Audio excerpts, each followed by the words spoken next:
Enjoyment life ఆ దేవుడు ఆ భగవంతుడు సుఖ సంతోషంతో ఆరోగ్యాలతో తొలతొలకోవచ్చు. దేవుడు చల్లగా చూడాలని మరోసారి ప్రార్థిస్తూ నా కరెంట్లో నిమిషం మాట్లాడుతూ తెలుసు.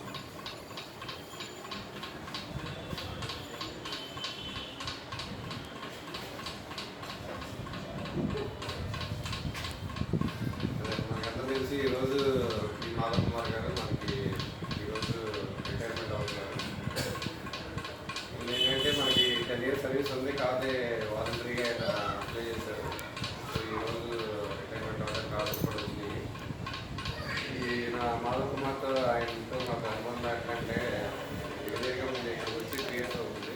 3 yearsలో కూడా ఆయనతో మనకి పరిచయంలో ఉందంటే ఇప్పుడు అడిగినా మొత్తం మాట్లాడుతూ ఉండేవాళ్ళు. మనం ఎప్పుడు అడిగినా సరే పర్మిషన్ కానీ ఇస్తామంటారు. ఈ తర్వాత ఈ రిటైర్మెంట్ అయిన తర్వాత కూడా మాతో అలాగే అనుబంధం కొనసాగిస్తారనుకుంటున్నాం. తర్వాత ఈ రావాల్సిన పెన్షన్ బెనిఫిట్స్ కూడా అతి త్వరలోనే నేను ఇప్పించడానికి అన్ని విధాలా నేను సహకరిస్తానని చెప్పి మీ మాటలు డాక్టర్ వీణా ముందు డాక్టర్ గారు మాట్లాడుతున్నాను.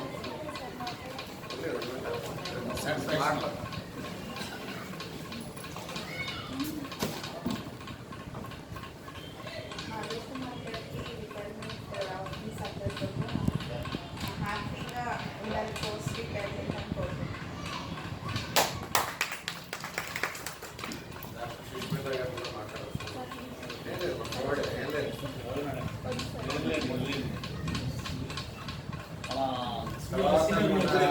మాధవ్ కుమార్ గారితో అనుబంధం ఉన్న శ్రీనివాసరావు గారు, నగరాల్లో పనిచేస్తున్న శ్రీనివాసరావు గారు ఆయన గురించి 2 మాటలు మాట్లాడుతున్నారు.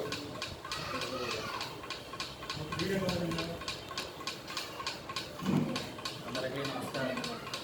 ఈరోజు మా మిత్రులు మాధవ్ కుమార్ గారు వాలంటీర్ తీసుకుంటున్నారు. ఈ సందర్భంగా మనం సన్మాన కార్యక్రమం తెలంగాణ ఏర్పాటు చేసింది. నేను ఎక్కడో గడిముట్లో దేవుడు ఫిబ్రవరిలో జాయిన్ అయ్యాను. ఆయన ఏప్రిల్లో జాయిన్ అయ్యాను. అప్పటి నుంచి ఇప్పుడు వరకు ఏ విధమైనటువంటి భేదాభిప్రాయాలు లేకుండా కొన్ని విషయాలు అయితే మటుకు మా ఇద్దరికి వేరే అభిప్రాయాల్లో కూడా తేడా ఉన్నా వ్యక్తిగతంగా మటుకు ఎక్కడ ఎట్లాంటివి ఉండేది కాదు సార్. అంటే డిపార్ట్మెంట్ వర్క్ విషయంలో అదెందుకు అని అంటే డిపార్ట్మెంట్ని విమర్శించడం కాదు, మనం అంత ఇదే అన్నట్టుగా మాట్లాడేవాడు. అదేమన్నా నలుగురితో పాటు మనం వెళ్ళాలనే ఉద్దేశంతో మాట్లాడేవాడు. కొన్ని విషయాలు ఆయన చెప్పినవి కూడా కొన్ని సందర్భాల్లో ఈ తర్వాత దక్కించుకుంటే కరెక్టే అనిపిస్తుంది. ఆ ముందు చెప్పినప్పుడేమో కొంచెం బాగా అనిపిస్తుంది, తర్వాత నిజం అనిపిస్తుంది. మరి ఆయన ఆ ఊళ్ళో కూడా మంచి సర్వీస్ చేశారు. గణ్యంలో కూడా మా ఉన్నటువంటి 3 డ్రాయింగ్ ఆఫీసర్లు నేను జాయిన్ అయిన తర్వాత 4-5 తిరగారు. ఎవరితో ఇబ్బంది లేకుండా ఆయన పని వారు ఆయన చేస్తున్నాడు. అనవసర విషయాల్లోకి వెళ్ళేవాడు. అది మటుకు ఒప్పుకోవాలి. అట్లానే ఒకరి గురించి అడ్వర్స్గా చెప్పడం కానీ లేదంటే ఇంకో మాట్లాడడం ఎక్కడైనా ట్రీట్మెంట్ పరంగా అంటారా ఇక్కడ ఎవరు పెద్ద స్టాఫ్ లేదు. ఎవరి స్థాయిలో వాళ్ళు చేయగలుగుతాం. ఆ విషయంలో అందరికీ కోఆపరేషన్ చేస్తారు. కానీ ఇంకొక నా బాధ ఏంటంటే ఆయన అన్నాడు కానీ శ్రీకాంత్ గారి దగ్గర కూర్చొని ఆ రోజు ఆ గంటలో అప్లికేషన్ పెట్టించడానికి తర్వాత నాకు తెలిసింది. చాలా బాధ అనిపించింది. అంతకుముందు నాతో ఒకసారి అన్నప్పుడు మాధవ్ కుమార్ అట్లాగా పిఆర్సీ ఏరియాస్ తీసుకున్న జాయిన్ అవ్వు తీసుకో రిటైర్మెంట్ బాగుంటుంది నేను చాలా చెప్పాను. అది ఆయన వ్యక్తిగత కారణాలు దాన్ని మనం చేయలేదు. ఈ రోజు నుంచి అతను హ్యాపీగా రిటైర్ అయ్యి ఉన్నంతకాలం మన డిపార్ట్మెంట్తో అనుబంధం కొనసాగించవలసింది కోరుతున్నాను.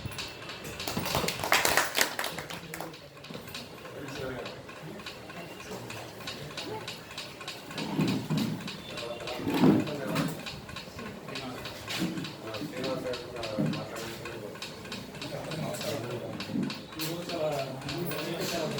మాధవ్ కుమార్ విజయంగా ముందులో జాయిన్ అయ్యాడు. ఫస్ట్ ఏంటంటే మళ్ళీ అదే కనుగొని వీటిలోనే వాలంటీర్ చేసుకోవాలి పరిస్థితి పర్సనల్ విషయాలనేది డిస్కస్ చేయకూడదు. ఫ్యామిలీ కూడా నాకు తెలిసి అంతా ఎడ్యుకేటెడ్ అంత ఎంప్లాయీస్ ఫ్యామిలీ వాళ్ళు కూడా పెంచుకోవడం ఇండియా ఆఫీస్లో సపోర్ట్ చేశారు. బ్రదర్స్ కూడా టీచర్స్ ఫైనాన్షియల్గా నాకు తెలిసి ఇబ్బంది లేదు. ఎందుకు తీసుకున్నారంటే అందరికీ 100% అవుతుంది. సో మా ఫ్రెండ్షిప్ వర్క్ అయితే బ్యాచ్మెంట్స్ 96 నుంచి ఫ్రెండ్స్ అండి. నేను పార్టీలో జాయిన్ అయ్యాను. తర్వాత గంటపల్లి నుంచి మాధవ్ ఉద్యోగం వచ్చాడు. తర్వాత అక్కడి నుంచి మన చిలకల్లు చెవిటికి వెళ్ళాడు. చెవిటికి వెళ్ళిన తర్వాత మళ్ళీ ఆత్మీయ మనకి సేవ రావడం జరిగింది. వాళ్ళు మాట్లాడే విధానం నేను ఎదురు మాట్లాడే కొంచెం ఫోర్స్గా ఉంటాం మాటలు మాకు ఏముంటుందో మాట్లాడి కొంచెం ఫోర్స్గా మాట్లాడతాం. వాస్తవం ఏముందో ఎవరితో జరగాలి వాస్తవం మాట్లాడతాం కానీ మాట్లాడదాం ఫోర్స్గా ఉంటాం. ఏం చేస్తాం కొన్ని భర్త వచ్చి కొత్త తరంలో వాడతాం కాబట్టి మేము మనుషులు మార్చలేదు అనుకుంటాం. అది కొంచెం మాకు భాష పెట్టుకోవడం చాలా బాధాకరమైన విషయం. ఏదైనా కూడా రియాల్స్ తర్వాత కూడా హ్యాపీగా ఫ్యామిలీ మెంబర్స్ హ్యాపీగా ఉండాలి. మా రిలేషన్ ఎలా కంటే వాళ్ళు మనసు కోరుకుంటూ అతనికి బెస్ట్ చెప్తూ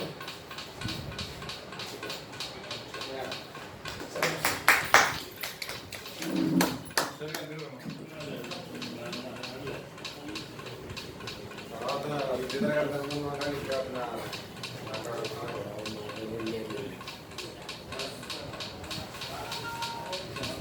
శేషం నెక్స్ట్ సిఆర్పి సిఆర్పి ఏం మాటలు మాట్లాడరా తర్వాత మీటింగ్ గారు చెప్తాను రైతు ఏం చెప్తున్నారు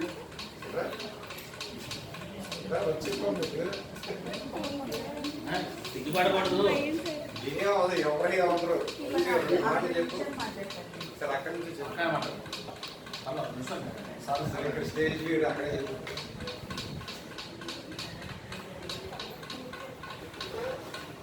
మీ మాధవ్ కుమార్ గారు ఎప్పుడు తెలుసు మీకు ఆయన